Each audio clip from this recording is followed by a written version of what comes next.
নমস্কাৰ বন্ধুসকল, আমাৰ নৱগ্ৰহ এষ্ট্ৰলজিকেল চেণ্টাৰলৈ আপোনালোকক স্বাগতম জনাইছোঁ আৰু আপোনালোকক অসমীয়া নতুন বছৰৰ ভৰপূৰ আন্তৰিক শুভকামনা জ্ঞাপন কৰিছোঁ। নতুন অসমীয়া বছৰটো আপোনাৰ সকলো দিশতে সুখ, সমৃদ্ধি আৰু সফলতাৰে পৰিপূৰ্ণ হওক। আপোনাৰ স্বাস্থ্য, কৰ্ম, ব্যৱসায়, প্ৰেম, শিক্ষা, বিবাহ, পাৰিবাৰিক পৰিৱেশ আদি সকলো দিশতে ধন সম্পদেৰে ভৰপূৰ এটা সফলতম বছৰ হওক।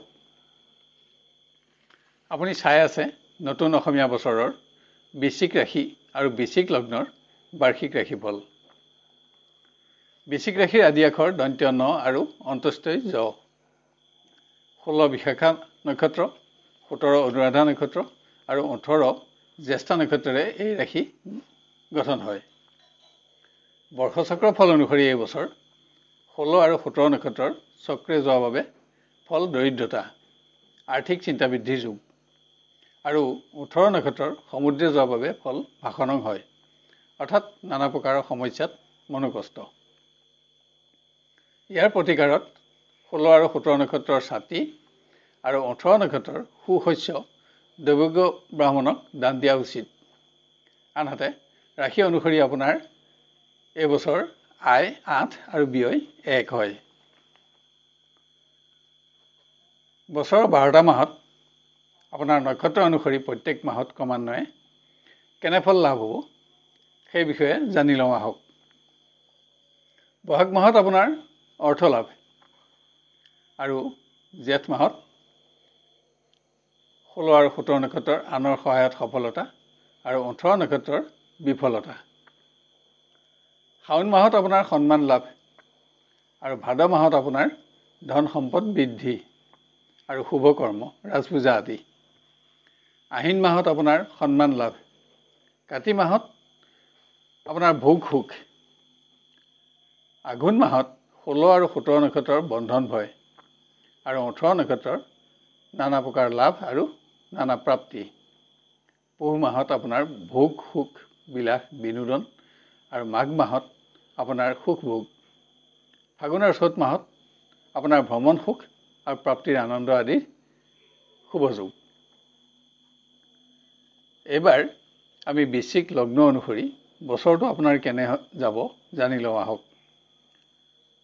বছৰৰ আৰম্ভতে আপোনাৰ ৰাশিৰ অধিপতি মংগল বন্ধু ভাৱত থাকি এফালে আপোনাৰ স্বাস্থ্যৰ উন্নতি আৰু পুৰণা ৰোগৰ পৰা আৰোগ্য দি সন্তুষ্টি দিব, কিন্তু আনফালে অশুভ নক্ষত্ৰত অৱস্থিত হৈ বন্ধুৰ বিৰোধিতাৰ ফলত কৰ্মত জটিলতা বঢ়াব। কিন্তু কৰ্মপতি ষষ্ঠত তুংগী ভাৱত থাকি গোপন প্ৰতিদ্বন্দ্বীৰ দ্বাৰা হোৱা সমস্যা সমাধানত আপোনাৰ মনোবল আৰু আত্মবিশ্বাসো বঢ়াব। আনহাতে 16 নক্ষত্ৰৰ বাবে শনিও অশুভ নক্ষত্ৰতে থাকিব গোটেই বছৰ, যাৰ ফলত গোপন প্ৰতিদ্বন্দ্বীৰ দ্বাৰা হোৱা সমস্যা আৰু কৰ্মৰ চাপ আপোনাৰ ওপৰত অব্যাহত থাকিব। আপোনাৰ ধনাধিপতি আৰু পঞ্চমপতি বৃহস্পতি মে মাহত সপ্তমত শত্ৰু ক্ষেত্ৰত অৱস্থিত হৈ প্ৰেম, বিবাহ আদিত অগ্ৰগতি দিব যদিও বা উচ্চ শিক্ষাত সফলতা দিব, কিন্তু প্ৰতিযোগিতামূলক ক্ষেত্ৰত সুনাম অৰ্জনত ৰাহুৰ লগত বাধক হিচাপে থিয় দিব। মে মাহটোত মংগল ৰাশিৰ অধিপতি হিচাপে পঞ্চমত অৱস্থান লৈও প্ৰতিযোগিতা আদিত আপোনাৰ সফলতা কমাব আৰু মানসিক এলাহ আৰু উদ্বিগ্নতা বঢ়াব। পাৰিবাৰিক ক্ষেত্ৰ আৰু আৰ্থিক ক্ষেত্ৰতো ভুল বুজাবুজি, ভুল সিদ্ধান্ত আৰু সৰু সৰু সমস্যা সমাধানতে আপোনাৰ অধিক খৰচ কৰাব। ধন সম্পদৰ ক্ষেত্ৰত আৰু পুত্ৰ কন্যাৰ বাবেও অধিক ধন ক্ষয় কৰাই আপোনাক ঋণগ্ৰস্ত কৰাব। ইয়াত আয় ভাৱৰ অধিপতি বুধ পঞ্চমত নিচ আৰু বক্ৰী হৈ থাকিও দোষী গ্ৰহ হিচাপে প্ৰমাণিত হ'ব। এইবছৰ শনি আপোনাৰ অধিক অশুভ গ্ৰহ আপোনাৰ বৃশ্চিক লগ্ন হিচাপে। শনি প্ৰতিকাৰ কৰিলে শুভ ফল আপুনি নিশ্চয়কৈ বঢ়াব পাৰিব। এইবাৰ আমি বৃশ্চিক ৰাশি হিচাপে বছৰটোত হ'ব পৰা শুভাশুভ ফলসমূহৰ বিষয়ে জানি লওঁ আহক।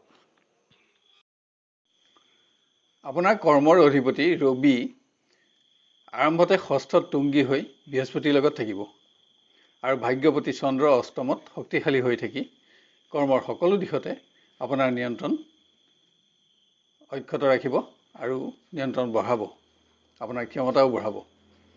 শনি বন্ধুভাৱত থাকি ষষ্ঠলৈ পূৰ্ণ দৃষ্টি কৰি গোপন প্ৰতিদ্বন্দ্বী আৰু শত্ৰুবিলাকক নিষ্প্ৰভ কৰি ৰাখিব। যদিও কৰ্মলৈ পূৰ্ণ দৃষ্টি কৰাত আৰু অশুভ নক্ষত্ৰত থকাত কৰ্মক্ষেত্ৰত একাধিক অতিৰিক্ত কৰ্মৰ চাপ আপুনি ভোগ কৰিব লাগিব।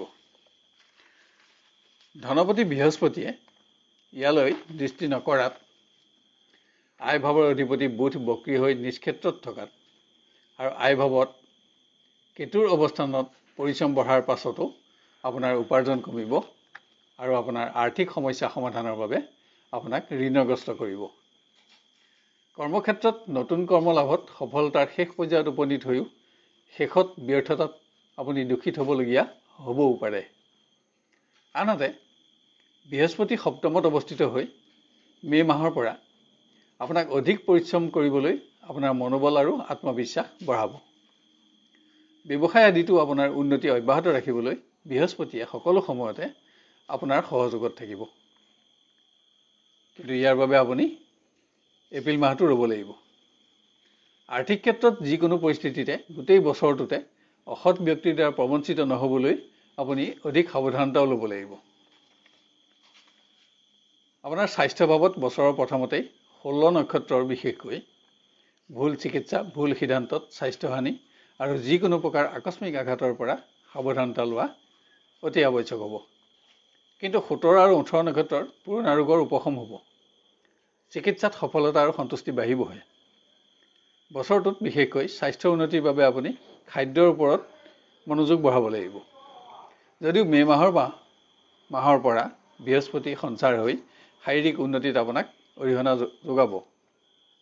ইয়াত অৱশ্যে শুক্ৰৰো যথেষ্ট সহযোগ থাকিব, যদিও শুক্ৰই আপোনাৰ সঞ্চিত ধন ক্ষয় কৰাব।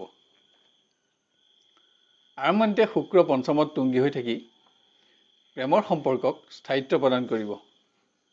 কিন্তু মে' মাহৰ পৰা শুক্ৰ ষষ্ঠলৈ সঞ্চাৰ হৈ আত্মীয় স্বজনৰ বিৰোধিতা, ভুল মতাদৰ্শৰ বাবে প্ৰেমত বিভেদ আৰু বেমেজালিৰ সূচনা নহ'বলৈ আপুনি সামান্য যত্ন ল'লেই মে' মাহৰ মাজভাগৰ পৰা সকলো দিশতে বিজয় অব্যাহত ৰাখিব পাৰিব। আনকি মে' মাহৰ মাজভাগৰ পৰা জুনৰ মাজভাগলৈ সময়খিনিত পুৰণা অৱহেলিত সমস্যা সমাধান কৰিবলৈ আৰু প্ৰেমৰ সম্পৰ্কক উচ্চতা বঢ়াবলৈ তথা নতুন সংযোগত আশা পূৰণ কৰিবলৈ শ্ৰেষ্ঠতম সময় আপুনি লাভ কৰিব। বৃহস্পতি আৰু শুক্ৰ দুয়োটাই আপোনাক সহযোগ কৰি উৎসাহিত কৰিব। ৰাহুৰ অৱস্থানৰ ফলত উচ্চ শিক্ষাৰ সংযোগ লাভত কিছু বেমেজালিৰ সূচনা হ'ব যদিও আপোনাৰ সুনাম আৰু দক্ষতা বৃদ্ধিও অব্যাহত থাকিব। কিন্তু শনিৰ বাবে দুষ্ট বন্ধুৰ দ্বাৰা হ'ব পৰা যিকোনো প্ৰকাৰৰ সমস্যাৰ পৰা আপুনি নিজকে বচাই ৰাখিবলৈ সামান্য যত্ন অব্যাহত ৰাখিলেই হ'ব। বছৰৰ শেষত শনিৰ স্থান পৰিৱৰ্তন আৰু শিক্ষাৰ ক্ষেত্ৰত তেতিয়া আপোনাৰ ভাল বুলিব পৰা নাযাব। কিন্তু এয়া হ'ব একেবাৰে বছৰৰ শেষৰ 15 দিন। তেতিয়া আপুনি সুনাম অক্ষত ৰাখিবলৈ মনোবল আৰু প্ৰচেষ্টা বঢ়াব লাগিব। এইবছৰ বিশেষকৈ আপোনাৰ ৰাহু অশুভ। শনিবাৰে দিনত ব্ৰত ৰাখি ৰাতি হনুমান চৰিত্ৰ পঢ়িলে আপুনি শুভ ফল বঢ়াব পাৰিব। এইবছৰ আপোনাৰ বগা, ৰঙা আৰু হালধীয়া ৰং অধিক শুভ থাকিব আৰু 2, 9 আৰু 3 সংখ্যা অধিক শুভ থাকিব। নতুন বছৰটো আপোনাৰ সৰ্বতোপ্ৰকাৰে মংগলময় হওক। এইটো বছৰেই আপোনাৰ জীৱনৰ সফলতাৰ সৰ্বোৎকৃষ্ট শ্ৰেষ্ঠতম বছৰ হওক। শেষত নৱগ্ৰহ এষ্ট্ৰলজিকেল চেণ্টাৰৰ তৰফৰ পৰা আমি আপোনালোকক অনুৰোধ কৰোঁ যে এনেধৰণৰ ভিডিঅ'সমূহ সহজতে আৰু সৰ্বপ্ৰথমে পাই থাকিবলৈ আমাৰ চেনেলটো ছাবস্ক্ৰাইব কৰি নটিফিকেশ্যন বেলটো অন কৰি ৰাখক। আৰু ইয়াৰ লগতে আজি এই ভিডিঅ'টো আপোনাৰ আত্মীয় স্বজন আৰু বন্ধু বান্ধৱৰ মাজত শ্বেয়াৰ কৰি তেওঁলোকৰো অহা নতুন বছৰটো সৰ্বাংগ সুন্দৰ কৰি গঢ়ি তোলাত আমাক সহযোগ কৰক। আৰু ভিডিঅ'টো চাই লাইক আৰু কমেণ্ট কৰিবলৈ নাপাহৰিব। তেতিয়া ইয়াৰ পৰৱৰ্তী ভিডিঅ'সমূহ ইয়াতকৈও অধিক উন্নত পৰ্যায়ত দিবলৈ আমি অনুপ্ৰাণিত হ'ব পাৰিম। আপোনাৰ নতুন বছৰটো সুস্থিৰ, সুন্দৰ আৰু সৰ্বতোপ্ৰকাৰে মংগলময় হওক। শুভ নতুন অসমীয়া নৱবৰ্ষ। ধন্যবাদ।